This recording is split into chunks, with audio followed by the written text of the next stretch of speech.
tomorrow morning, I'm getting up at 5 a.m. We're going to go pull out lawn chairs. And myself and my two buddies, we're going to sit in the parking lot and we're going to meet. Okay. I've got to have these guys around me. If I don't have them around me, Satan has a tendency just to pick and pick and pick. I don't know if he does that to you or not, but I can find myself some mornings waking up and just starting my day and not getting into the things that I need to get myself into. Days like when every day seems like yesterday, like we've had for the last few months in some cases, it's easy to slip up. Guys, I want to challenge you to stay strong. You got to stay strong by being in the Word, by having guys around you. And so I just challenge you to do that. The next one is stay faithful to who you are. Sometimes when we lose our jobs, sometimes when life hits hard, we buckle. We have a tendency to kind of buckle a little bit. Don't let anybody steal your identity from you. I mean, you were born an original. Please don't die a copy of somebody else. There are always plenty of people that are willing to tell you who you are and who they think you should become. Okay? I can tell you from firsthand experiences, if I'd listened to everybody that told me who I was and what they thought I should become, I would be crawling up in some hole right now. Okay? Be careful. Be careful of labels too. I see a lot of guys today, they're carrying labels. Some of those labels they've given themselves and some of the labels other people have given them. Guys, I want to challenge you, be careful of labels, because labels are going to do three things to you. They're going to define you, they can destroy you, or they can drive you. Most of you know my story and everything else. And as I was going through what I was going through, I had men of God turn their back on me.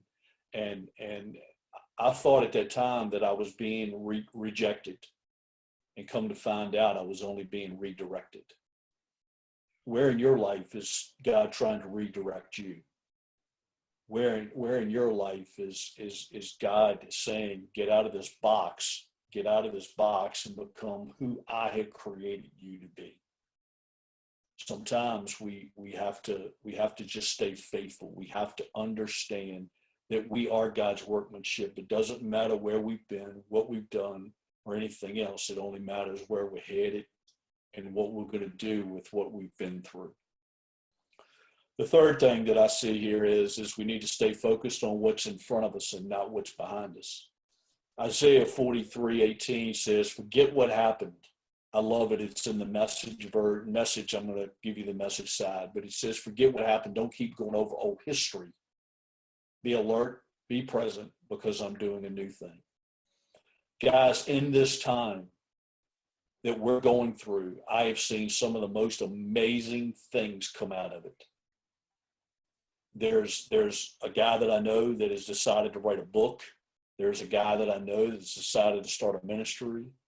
There are people that I know that have taken ministries to a new level. There's people that are being creative about ministry.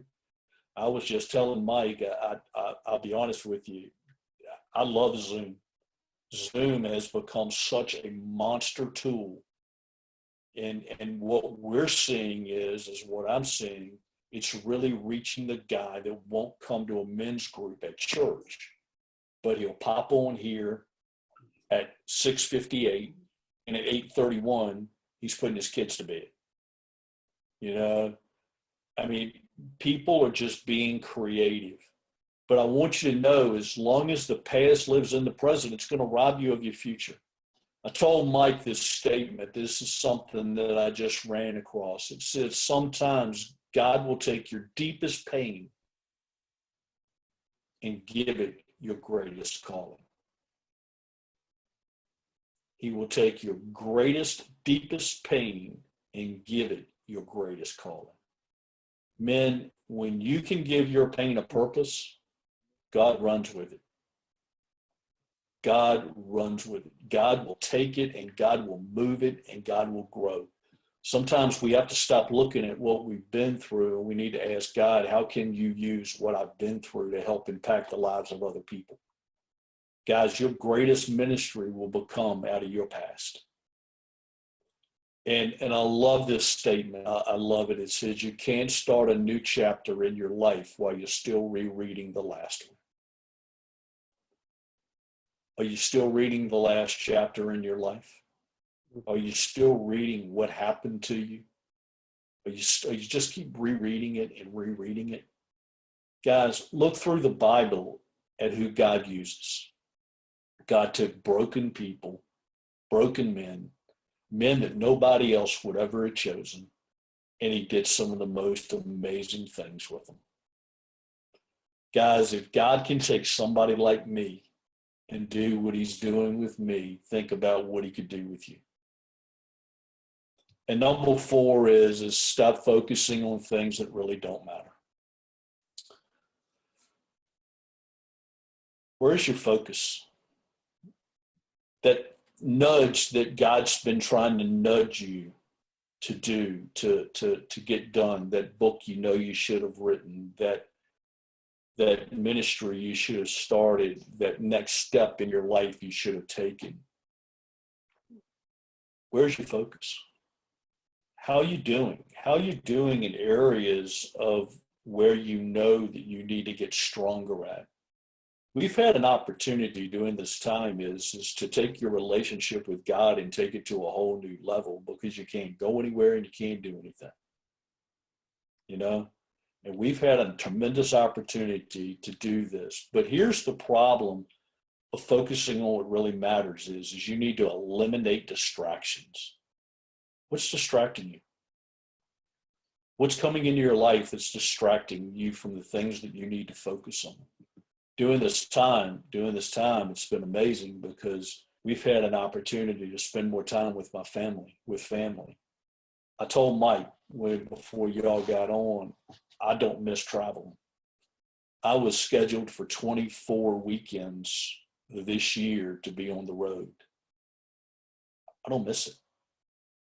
I just don't absolutely miss it. I have loved being and spending more time with my family and spending more time doing this. What I have learned is what's really cool is I'll get a guy that'll call me and he'll say, hey man, you got a minute to talk? And I'll say, hold on, you on your phone? He'll go, yeah. I said, check your phone. I'll send him a Zoom link. I said, click on the link, man. They'll click on the link and the next thing you know, we're face to face. There's something powerful about that. There's something different about that. You know, even in the distance, we can still see each other. We can still talk to each other face to face. And guys, I just challenge you is what are you focusing on that you don't need to focus on?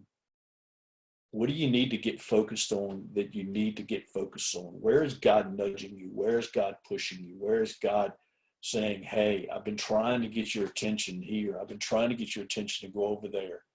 Why haven't you?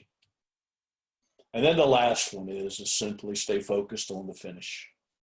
During this time, a lot of times when we don't have people breathing down our necks, like I said on Zoom, you make Zoom look like whatever you want sometimes. But some of you have taken a few steps away from God. Some of you have taken several steps away from God. But I want you to let you know is it still only takes one step to get back to him. It only takes one step, no matter where you are, what you've been doing or anything else. So now we have this thing C19 going around, okay? C19 is taking out some people. So I want to ask you simply is are you focusing on your finish? You get C19, I know it's only a low percent, but what if you got C19 and you became one of those percentages? What if you didn't make it tomorrow? How are you going to be remembered? What are they going to say at your funeral? You know, my father passed away in January, and I had one of the greatest opportunities I've ever had, and that's to do a service. It's pretty cool when you get to stand there and you get to talk about your father. And I was asking, I was just saying, okay, what are we going to do? And God said, all I want you to do is take the acronym of DAD and just let the guys know what your dad was. See, my dad was daily. My dad was in my life daily. He made sure that he was there daily. The A is my dad was accessible. I knew no matter where I was, what I was doing, or anything else, I knew my dad was nothing but a phone call away. And the D, the other D in dad is my dad was dependable. You could depend on my dad. It did not matter what you were doing, how it was. Even when I was 50 years old and I caught the flu, he would ask me, is there anything I can bring you? You could depend on me. See, every one of us at some time, there's going to be words written at the bottom of your tombstone. Those words are not only written on a tombstone, but you're carving your name on other people's hearts every single day. What are you carving on their hearts? So I just want to challenge you guys is stay on track and stop counting your days. It's easy during this time to count our days and make your days count. Guys, we have a golden opportunity ahead of us. When we start coming out of this pandemic, there are going to be guys all around that's looking for an answer, that's looking for a guy that can give them just a glimpse of hope, and that hope is found in Jesus Christ. Be ready. Be ready, because I'm telling you, they're coming. And when they come, they're coming in groves. We're already starting to see it in our church. We had a call the other day with a pastor, and we're starting a man-to-man mentoring coaching program in our church, where when these guys come to the pastor will call, we built a team, and the pastor will call one of us, and it's our responsibility to pick up the role, coaching him through these specific areas. Guys, men are going to need men like you that have hope. And I just challenge you, men, be ready. Start getting strong today. Stay on track. Do the things you need to do and make your days count. So if you have a pen and a piece of paper or something, maybe, Dan, if somebody could type it up as I do it. Yeah, I'll throw it in the chat. But I was sitting there and I just took the word change and wrote it down a piece of paper. Yeah.